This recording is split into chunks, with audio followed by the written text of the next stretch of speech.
Doctor Padma গিওরমেথ একজন নিরাময়কারী, যিনি পুনর্জীবিত করেছেন এক হারিয়ে যেতে বসা ঐতিহ্যকে। হিমালয়ের নীরবতায় 2500 বছরের প্রাচীন চিকিৎসা ঐতিহ্য প্রায় হারিয়ে যাচ্ছিল।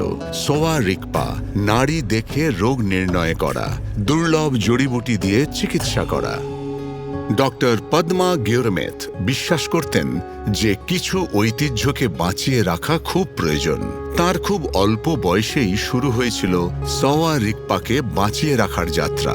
তিনি প্রায়ই তার বাবাকে ওষুধ তৈরি করতে এবং মানুষের চিকিৎসা করতে দেখতেন। তিনি সোয়া রিগপাকে বেছে নেননি, সোয়া রিগপাই তাকে বেছে নিয়েছিল।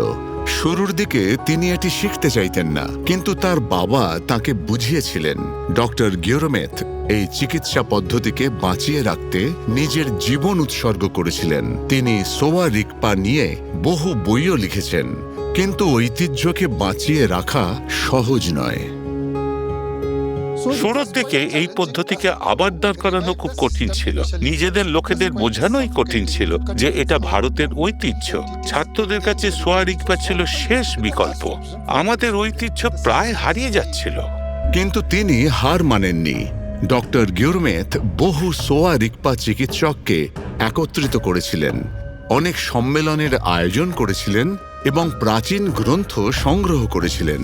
তাঁর উদ্যোগে মাননীয় প্রধানমন্ত্রীর সহযোগিতায় লেতে জাতীয় সোয়া রিগপা ইনস্টিটিউট প্রতিষ্ঠিত হয়। কিন্তু সংগ্রাম এখানেই শেষ হয়নি। 2014 সালে আমি ভারতের চীনা দূতাবাস থেকে একটি প্রেস রিলিজ পাই, যেখানে লেখা ছিল যে তারা এই চিকিৎসা পদ্ধতিকে ইউনেস্কোতে নিজেদের সাংস্কৃতিক ঐতিহ্য হিসেবে নিবন্ধিত করবে। ডক্টর গিওরমেথ সমস্ত প্রাসঙ্গিক নথি সংগ্রহ করেছিলেন, ফাইল প্রস্তুত করেছিলেন এবং সম্পূর্ণ প্রস্তুতি নিয়ে এগিয়ে গিয়েছিলেন। এই দীর্ঘ যাত্রায় অনেক লোক ডক্টর গিওরমেথের পাশে দাঁড়িয়েছিলেন। আমার পরিবার অনেক ত্যাগ স্বীকার করেছে। গত 25 বছরে হয়তো আমি খুব কমই ছুটি নিয়েছি। যখন আমার বাবা সুস্থ ছিলেন, তিনি আমাকে বলতেন, মেডিসিন বুদ্ধা তোমার সঙ্গে আছেন। তুমি যদি ভালো কাজ করে যাও, তবে একদিন তুমি অবশ্যই সফল হবে।